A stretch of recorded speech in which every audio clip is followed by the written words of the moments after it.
ओम वैष्णवे नमः। भक्तों, आज आप सभी सुनेंगे आषाढ़ शुक्ला पक्ष की देवशयनी एकादशी व्रत की संपूर्ण कथा एक साथ। देवशयनी एकादशी की पावन कथा। धर्मराज युधिष्ठिर ने कहा, हे केशव, आषाढ़ शुक्ला एकादशी का क्या नाम है? इस व्रत के करने की विधि क्या है और किस देवता का पूजन किया जाता है? श्री कृष्ण कहने लगे कि हे युधिष्ठिर, जिस कथा को ब्रह्मा जी ने नारद जी से कहा था वही मैं तुमसे कहता हूँ। एक समय नारद जी ने ब्रह्मा जी से यही प्रश्न किया था। तब ब्रह्मा जी ने उत्तर दिया कि हे नारद, तुमने कलयुगी जीवों के उद्धार के लिए बहुत उत्तम प्रश्न किया है, क्योंकि देवशयनी एकादशी का व्रत सब व्रतों में उत्तम है। इस व्रत से समस्त पाप नष्ट हो जाते हैं और जो मनुष्य इस व्रत को नहीं करते वे नरकगामी होते हैं। इस व्रत के करने से भगवान विष्णु प्रसन्न होते हैं। इस एकादशी का नाम पद्मा है। अब मैं तुमसे एक पौराणिक कथा कहता हूँ, तुम मन लगाकर सुनो। सतयुग में मानधाता नामक एक चक्रवर्ती सम्राट राज्य करते थे। उनके राज्य में प्रजा बहुत सुखी थी, किंतु भविष्य में क्या हो जाए ये कोई नहीं जानता। अतः वे इस बात से अनभिज्ञ थे कि उनके राज्य में शीघ्र ही भयंकर अकाल पड़ने वाला है। उनके राज्य में पूरे 3 वर्ष तक वर्षा न होने के कारण भयंकर अकाल पड़ा। इस अकाल से चारों ओर त्राही मच गई। धर्म पक्ष के यज्ञ, हवन, पिंडदान, कथा, व्रत आदि में कमी हो गई। जब मुसीबत पड़ी हो तो धार्मिक कार्यों में प्राणी की रुचि कहाँ रह जाती है। प्रजा ने राजा के पास जाकर अपनी वेदना की दोहाई दी। राजा तो इस स्थिति को लेकर पहले से ही दुखी थे। वे सोचने लगे कि आखिर मैंने ऐसा कौन सा पाप कर्म किए हैं जिसका दंड मुझे इस रूप में मिल रहा है। फिर इस कष्ट से मुक्ति पाने का कोई साधन करने के उद्देश्य से राजा सेना को लेकर जंगल की ओर चल दिए। वहां विचरण करते करते एक दिन वे ब्रह्मा जी के पुत्र अंगिरा ऋषि के आश्रम में पहुंचे और उन्हें साष्टांग प्रणाम किया। ऋषिवर ने 80 वर्जनों उपरांत कुशल क्षेम पूछा। फिर जंगल में विचरने व अपने आश्रम में आने का प्रयोजन जानना चाहा। तब राजा ने हाथ जोड़कर कहा, महात्मन, सभी प्रकार से धर्म का पालन करता हुआ भी मैं अपने राज्य में दुर्भिक्ष का दृश्य देख रहा हूँ। आखिर किस कारण से ऐसा हो रहा है? कृपया इसका समाधान करें। यह सुनकर महर्षि अंगिरा ने कहा, हे राजन, सब युगों से उत्तम यह सतयुग है। इसमें छोटे से पाप का भी बड़ा भयंकर दंड मिलता है। इसमें धर्म अपने चारों चरणों में व्याप्त रहता है। ब्राह्मण के अतिरिक्त किसी अन्य जाति को तप करने का अधिकार नहीं है, जबकि आपके राज्य में एक क्षुद्र तपस्या कर रहा है। यही कारण है कि आपके राज्य में वर्षा नहीं हो रही है। जब तक वह काल को प्राप्त न होगा तब तक यह दुर्भिक्ष शांत नहीं होगा। दुर्भिक्ष की शांति उसे मारने से ही संभव है, किंतु राजा का हृदय एक नर अपराध क्षुद्र तपस्वी का समन करने को तैयार नहीं हुआ। उन्होंने कहा, हे देव, मैं उस निरपराध को मार दूं, यह बात मेरा मन स्वीकार नहीं कर रहा है। कृपा करके आप कोई और उपाय बताए। महर्षि अंगिरा ने बताया, आषाढ़ माह के शुक्ला पक्ष की एकादशी का व्रत करें। इस व्रत के प्रभाव से अवश्य ही वर्षा होगी। राजा अपने राज्य की राजधानी लौट आए और चारों वर्णों सहित पद्मा एकादशी का विधि पूर्वक व्रत किया। व्रत के प्रभाव से उनके राज्य में मूसलाधार वर्षा हुई और पूरा राज्य धन धान्य से परिपूर्ण हो गया। ब्रह्मा वैवर्त पुराण में देवशयनी एकादशी के विशेष महात्म्य का वर्णन किया गया है। इस व्रत से प्राणी की समस्त मनोकामनाएं पूर्ण होती है। प्राचीन काल में रुकमांद नामक एक राजा थे। भगवान विष्णु की आराधना ही उनका जीवन था। वे चराचर जगत में अपने आराध्य भगवान के दर्शन करते तथा पद्मनाभ भगवान की सेवा की भावना से ही अपने राज्य का संचालन करते थे। वे सभी प्राणियों के प्रति क्षमा भाव रखते थे। राजा रुकमांद ने अपने जीवन में अपनी समस्त प्रजा एवं परिवार सहित एकादशी व्रत के अनुष्ठान का नियम धारण कर रखा था।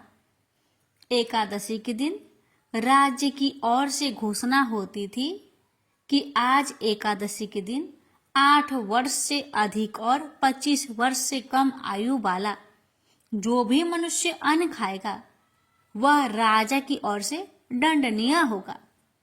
एकादशी के दिन सभी लोग गंगा स्नान एवं दान पुण्य करते थे।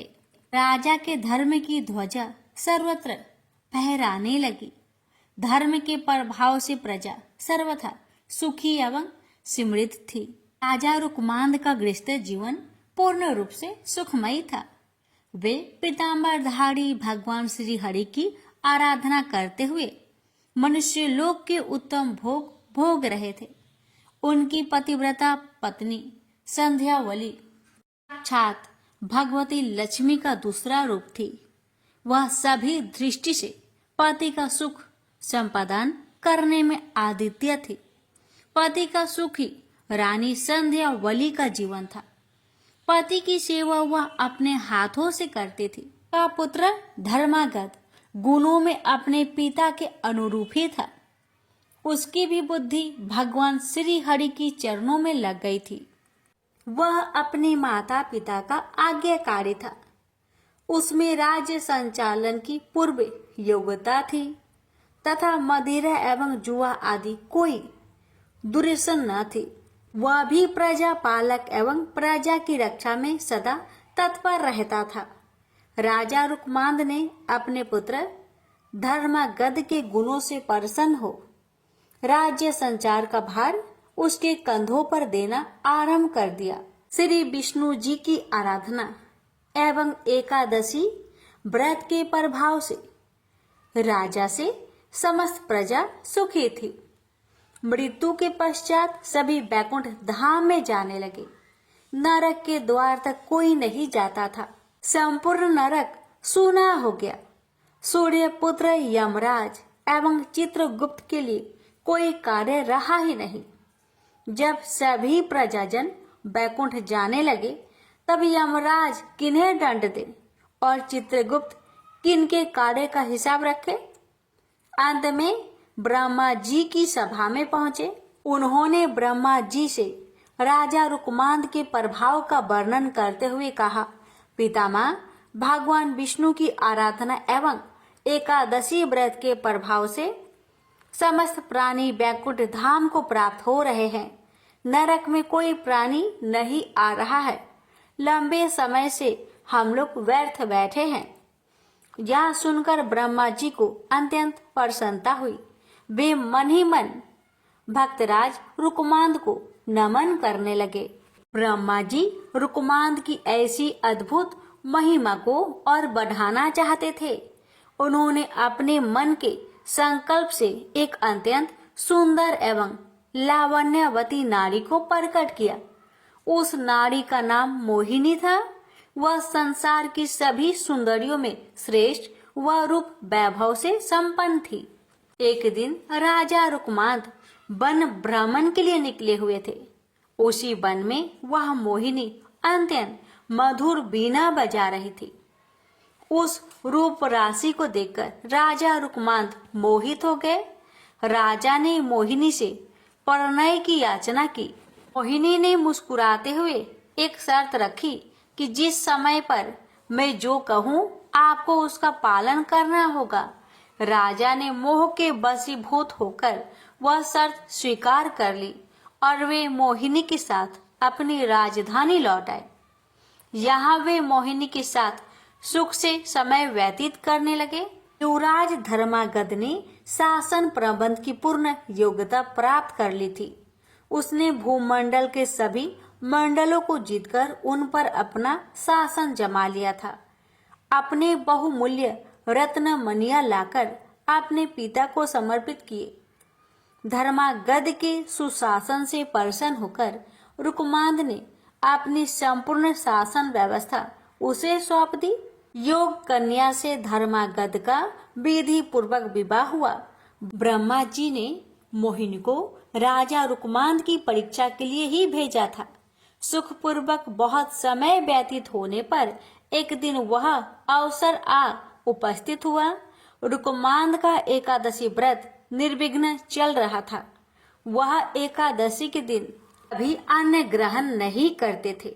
देव की भांति वे घोषणा करा देते, मनुष्यों, तुम सब अपने वैभव के अनुसार एकादशी के दिन चक्र सुदर्शनधारी भगवान विष्णु की पूजा करो। वस्त्र उत्तम, चंदन, रोली, पुष्प, धूप दीप तथा हृदय को अत्यंत प्रिय लगने वाले सुंदर फल एवं उत्तम गंध के द्वारा भगवान श्री हरि के चरणा रविंदों की अर्चना करो। जो भगवान विष्णु का लोक प्रदान करने वाले मेरे इस धर्म सम्मत वचन का पालन नहीं करेगा, निश्चित ही उसे कठोर दंड दिया जाएगा।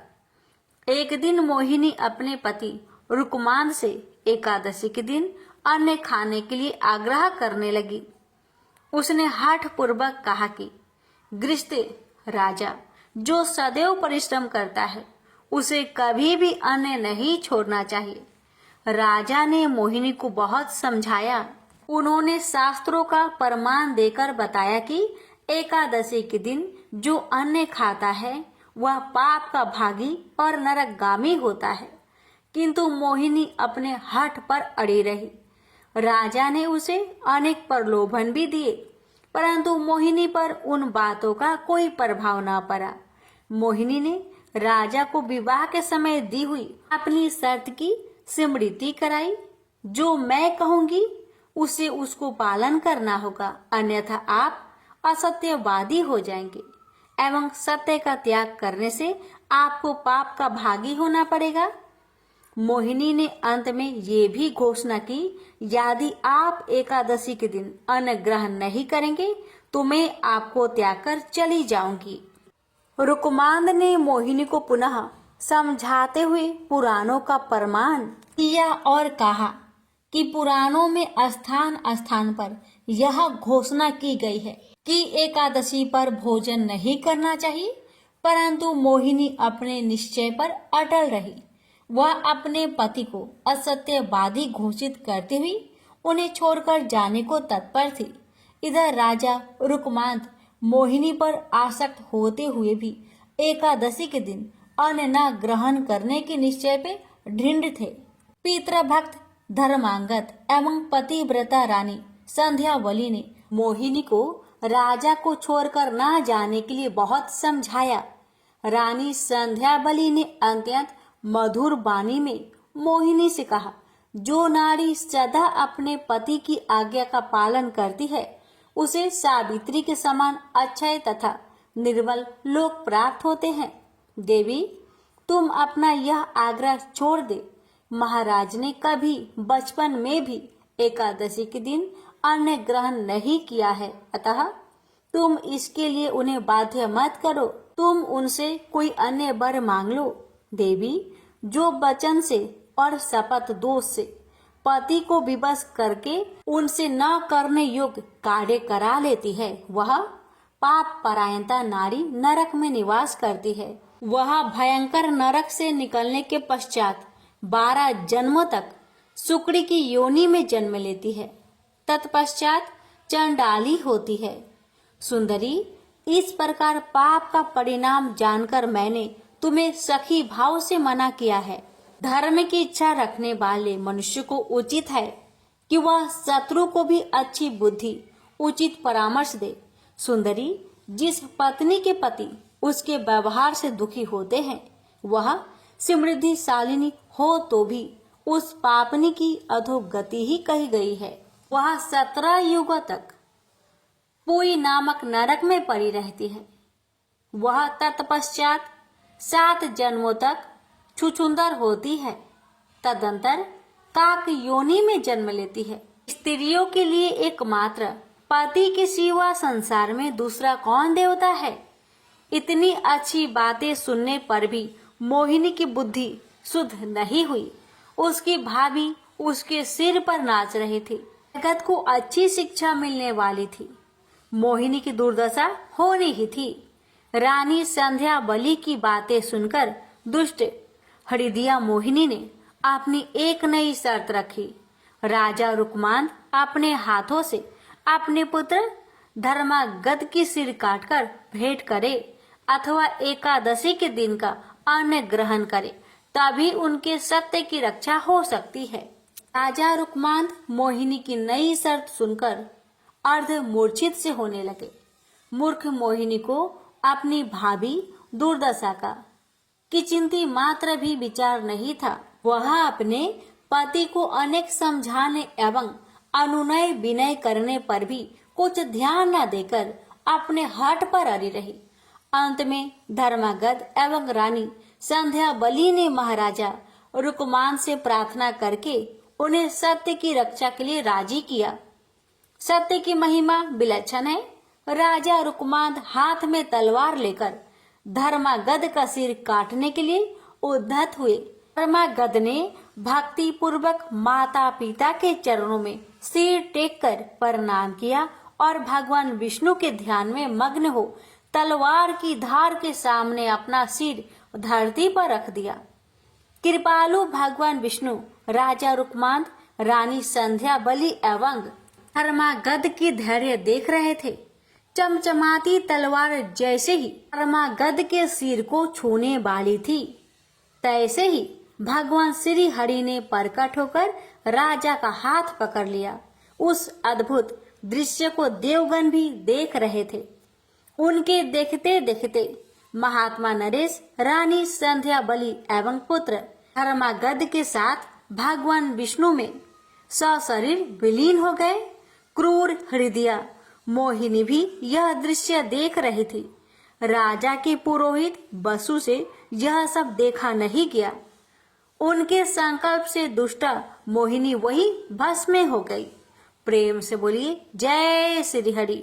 कथा को जो भी भक्त एकादशी के दिन श्रद्धा भाव से श्रवण करता है, उस भक्त की हर मनोकामना विष्णु भगवान अवश्य ही पूरी करते हैं।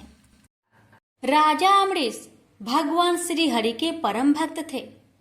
वे पृथ्वी के 7 द्वीप, अचल संपत्ति और अतुल ऐश्वर्य के शासक होने पर भी इन्हें स्वप्न तुल्य समझते थे, क्योंकि वे जानते थे कि जिस धन वैभव के लोभ में पड़कर मनुष्य घोर नरक में जाता है, वह केवल 4 दिन की चांदनी है। राजा अमरीश का भगवान श्री कृष्ण में और उनके प्रेमी साधुओं में परम प्रेम था। उन्होंने अपने मन को श्री कृष्ण के चरणों में, वाणी को भगवान के गुणों का गान करने में, हाथों को श्री हरि के मंदिर मार्जन में और अपने कानों को भगवान की मंगलमयी कथा के श्रवण में लगा रखा था। उन्होंने अपने नेत्रों को श्री हरि के विग्रह व मंदिरों के दर्शन में, नासिका को उनके चरण कमलों पर चढ़ी श्रीमती तुलसी की दिव्य गंध में और जीवा को भगवान के प्रति अर्पित नैवेद्य प्रसाद में संलग्न कर दिया था। राजा अमरीश के पैर भगवान के क्षेत्र आदि की पैदल यात्रा करने में ही लगे रहते और वे सिर से भगवान श्री कृष्ण के चरण कमलों की वंदना किया करते थे। इस प्रकार उन्होंने अपने सारे कर्म यज्ञ पुरुष इंद्रियातीत भगवान के प्रति उन्हें सर्वोत्तम एवं सर्वरूप समझकर समर्पित कर दिए थे और भागवत भक्त ब्राह्मणों की आज्ञा अनुसार वे इस पृथ्वी का शासक करते थे। उन्होंने बड़ी बड़ी दक्षिणा वाले अनेकों अश्वमेध यज्ञ करके यज्ञाधिपति भगवान की आराधना की थी। उनकी प्रजा महात्माओं के द्वारा गाए हुए भगवान के उत्तम चरित्रों का बहुत सम्मान करती। किसी समय बड़े प्रेम से श्रवण करती और किसी समय उनका गान करती। इस प्रकार उनके राज्य के मनुष्य देवताओं के अत्यंत प्यारे स्वर्ग की भी इच्छा नहीं करते।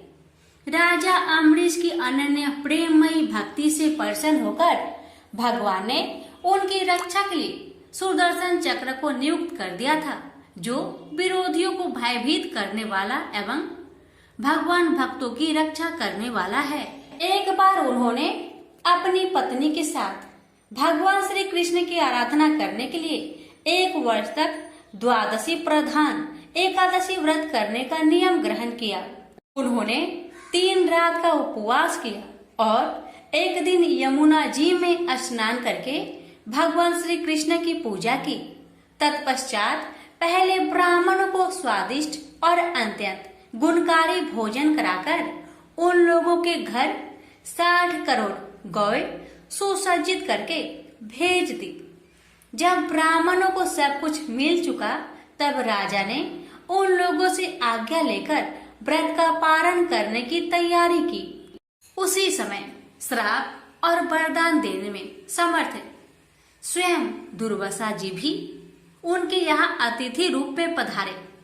राजा अम्बरीश उन्हें देखते ही उठकर खड़े हो गए, आसन देकर बैठाया और विविध सामग्रियों से उनके चरणों में प्रणाम करके भोजन के लिए प्रार्थना की। दुर्वासा जी ने राजा अम्बरीश की प्रार्थना स्वीकार कर ली और इसके बाद आवश्यक कर्मों से निवृत्त होने के लिए वे नदी तट पर चले गए। वे ब्रह्मा का ध्यान करते हुए यमुना के पवित्र जल में स्नान करने लगे। इधर द्वादशी केवल घड़ी भर शेष रह गई थी। धर्मज्ञ अम्बरीश ने धर्म संकट में पड़कर ब्राह्मणों के साथ परामर्श किया। उन्होंने कहा, ब्राह्मण देवताओं, ब्राह्मण को बिना भोजन कराए स्वयं खा लेना और द्वादशी रहते पारण न करना दोनों ही दोष है। इसलिए इस समय जैसा करने से मेरी भलाई हो और मुझे पाप न लगे, ऐसा काम करना चाहिए। तब ब्राह्मणों के साथ विचार करके उन्होंने कहा, ब्राह्मणों, श्रुतियों में ऐसा कहा गया है कि जल पी लेना भोजन करना भी है, नहीं भी करना है। इसलिए इस समय केवल जल से पारण किए लेता हूँ। ऐसा निश्चय करके मन ही मन भगवान का चिंतन करते हुए राजश्री अम्बरीश ने जल पी लिया और फिर दुर्वासा जी के आने की राह देखने लगे। दुर्वासा जी आवश्यक कर्मों से निवृत्त होकर यमुना तट से लौट आए। जब राजा ने आगे बढ़कर उनका अभिनंदन किया, तब उन्होंने अनुमान से ही समझ लिया कि राजा ने पारण कर लिया है। उस समय दुर्वासा जी बहुत भूखे थे। वे क्रोध से थर थर कांपने लगे। उन्होंने हाथ जोड़कर खड़े अम्बरीश से डट कर कहा, आओ देखो तो सही, यह कितना क्रूर है। यह धन के मद में मतवाला हो रहा है। भगवान की भक्ति तो इसे छू तक नहीं गई और यह अपने को बड़ा समर्थ मानता है। आज इसने धर्म का उल्लंघन करके बड़ा अन्याय किया है। मैं इसका अतिथि होकर आया हूँ, किंतु फिर भी मुझे खिलाए बिना ही इसने खा लिया। अच्छा देख, तुझे अभी इसका फल चखाता हूँ। यो कहते कहते वे क्रोध से जल उठे। उन्होंने अपनी एक जटा उखाड़ी और उससे अम्बरीश को मार डालने के लिए एक कृत्या राक्षसी उत्पन्न की। वह आग के समान जलती हुई हाथ में तलवार लेकर राजा अम्बरीश पर टूट पड़ी। परम पुरुष परमात्मा ने अपने सेवक की रक्षा के लिए पहले से ही सुदर्शन चक्र को नियुक्त कर रखा था। जैसे आग क्रोध से गुर्राते हुए सांप को भस्म कर देती है, वैसे ही चक्र ने दुर्वासा जी की कृत्या को जलाकर ढेर कर दिया। जब दुर्वासा जी ने देखा कि मेरी बनाई हुई कृत्य तो जल रही है और चक्र मेरी ओर आ रहा है। तब वे भयभीत हो अपने प्राण बचाने के लिए जी छोड़कर एकाएक भाग निकले। जैसे ऊंची ऊंची लपटों वाला दवानल सांप के पीछे दौड़ता है, वैसे ही भगवान का चक्र तो मेरे पीछे लग गया है। तब दुर्वासा जी दिशा, आकाश, पृथ्वी, अतल, बीतल आदि नीचे के लोक, समुद्र, लोकपाल और उनके द्वारा सुरक्षित लोक एवं स्वर्ग तक में गए। परंतु जहाँ जहाँ वे गए वहीं वहीं उन्होंने असहा तेज वाले सुदर्शन चक्र को अपने पीछे लगा देखा। जब उन्हें कहीं भी कोई रक्षक न मिला तब वे तो डर गए। अपने प्राण बचाने के लिए वे देव शिरोमणि ब्रह्मा जी के पास गए और बोले, ब्रह्मा जी आप स्वयंभू हैं, भगवान के इस तेजोमयी चक्र से मेरी रक्षा कीजिए। ब्रह्मा जी ने कहा, दुर्वासा जी मैं शंकर जी, दक्ष, भृगु आदि, प्रजापति, भूतेश्वर आदि सब जिनके बनाए नियमों में बंधे हैं तथा जिनकी आज्ञा सिरोधार्य करके हम लोग संसार का हित करते हैं, उनके भक्त के द्रोही को बचाने में हम समर्थ नहीं है। जब ब्रह्मा जी ने इस प्रकार दुर्वासा को निराश कर दिया तब भगवान के चक्र से संतप्त होकर वे कैलाशवासी भगवान शंकर की शरण में गए। शंकर जी ने कहा, दुर्वासा जी जिनसे पैदा हुए अनेकों ब्रह्मांडों में हमारे जैसे हजारों चक्र काटते हैं, यह चक्र उन्हीं विश्वेश्वर का शस्त्र है। यह हम लोगों के लिए असह है। तुम उन्हीं की शरण में जाओ, वे भगवान ही तुम्हारा मंगल करेंगे। निराश होकर दुर्वासा जी श्री हरि भगवान के परम धाम बैकुंठ की तरफ में भागे। दुर्वासा जी भगवान के चक्र की आग से जल रहे थे। वे भगवान के चरणों में गिर पड़े। उन्होंने कहा, हे अच्युत, हे अनंत, आप संतों के एकमात्र इच्छित हैं। प्रभु, संपूर्ण जगत के जीवन दाता, मैं अपराधी हूँ, आप मेरी रक्षा कीजिए। आपका परम प्रभाव न जानने के कारण ही मैंने आपके प्यारे भक्त का अपराध किया है। प्रभु, आप मुझे बचाइए। श्री भगवान ने कहा, दुर्वासा जी मैं सर्वथा भक्तों के अधीन हूँ, मुझ में तनिक भी स्वतंत्रता नहीं है।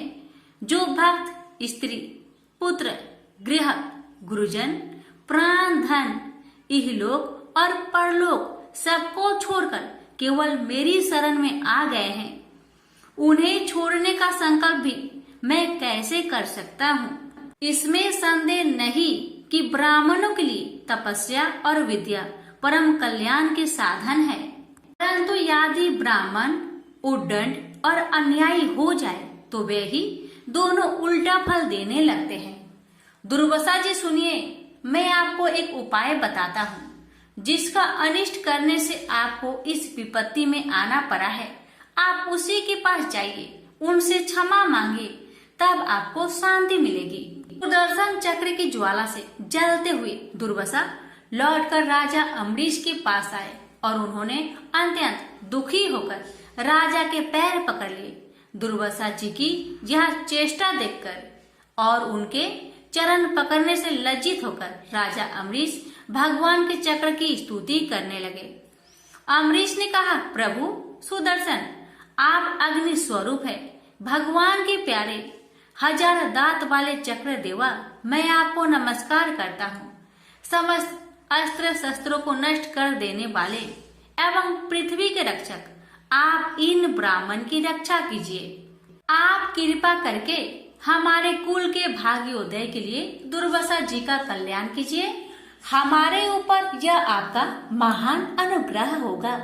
यदि मैंने कुछ भी दान किया हो या किया हो अथवा अपने धर्म का पालन किया हो, यदि हमारे वंश के लोग ब्राह्मणों को ही अपना आराध्य देव समझते रहे हो तो दुर्वासा जी की जलन मिट जाए।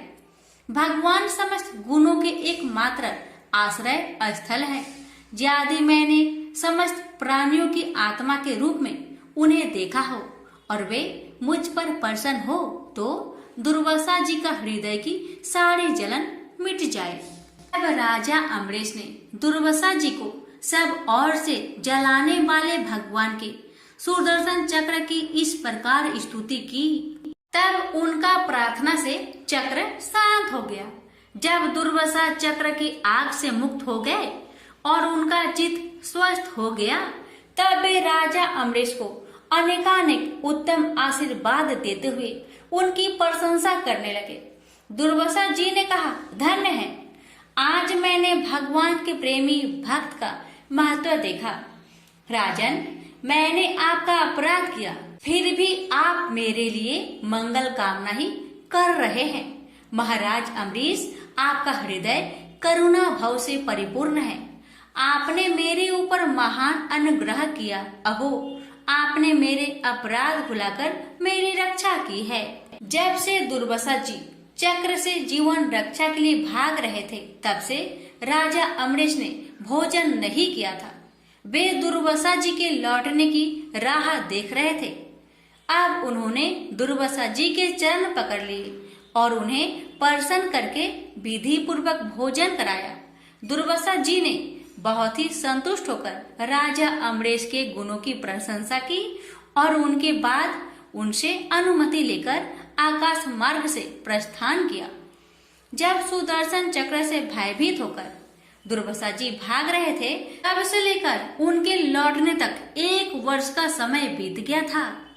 इतने दिनों तक राजा अम्बरीश उनके दर्शन की आकांक्षा से केवल जल पीकर रहे। दुर्वासा जी के जाने के बाद उनके भोजन से बचे हुए अत्यंत पवित्र अन्न को राजा ने सपरिवार ग्रहण किया। कुछ वर्ष बीतने पर राजा अम्बरीश ने अपने ही समान भक्त पुत्र पर राज्य का भार छोड़ दिया और स्वयं वन में चले गए। वहां वे बड़ी दृढ़ता के साथ आत्म स्वरूप भगवान में अपना मन लगाकर गुणों के प्रवाह रूपी संसार से मुक्त हो गए। प्रेम से बोलिए लक्ष्मी नारायण की जय। भगवान श्री गणेश को तुलसी नहीं चढ़ती। इसके पीछे पुराणों में एक रोचक कथा मिलती है। एक समय में धर्मात्मज नाम के राजा हुआ करते। उनकी कन्या तुलसी यौन अवस्था में थी। अपने विवाह की इच्छा लेकर तीर्थ यात्रा पर निकल पड़ी। उन्होंने कई जगह की यात्रा की। एक स्थान पर उन्हें तरुणावस्था में भगवान श्री गणेश को तपस्या में लीन देखा। भगवान गणेश का रूप अत्यंत मोहक और आकर्षक था। तुलसी भगवान गणेश के इस रूप पर मोहित हो गई और अपने विवाह का प्रस्ताव उनके समक्ष रखने के लिए उनका ध्यान भंग कर दिया। भगवान गणेश ने स्वयं को ब्रह्मचारी बताते हुए तुलसी का विवाह प्रस्ताव ठुकरा दिया। तुलसी को भगवान गणेश के इस रूखे व्यवहार और अपना विवाह प्रस्ताव ठुकराए जाने से बहुत दुख हुआ और उन्होंने आवेश में आकर भगवान गणेश को 2 विवाह होने की श्राप दे दिया। इस पर श्री गणेश ने भी तुलसी को असुर से विवाह होने का श्राप दे डाला। बाद में तुलसी को अपनी भूल का एहसास हुआ और भगवान गणेश से क्षमा मांगी। ना तुम्हारा श्राप खाली जाएगा ना मेरा। मैं रिद्धि और सिद्धि का पति बनूंगा और तुम्हारा भी विवाह राक्षस जलांधर से अवश्य होगा। लेकिन अंत में तुम भगवान विष्णु और श्री कृष्ण की प्रिया बनोगी और कलयुग में भगवान विष्णु के साथ तुम्हें पौधे के रूप में पूजा जाएगा। लेकिन मेरी पूजा में तुलसी का प्रयोग नहीं किया जाएगा। प्रेम से बोलिए तुलसी माता की जय। गणेश भगवान की जय।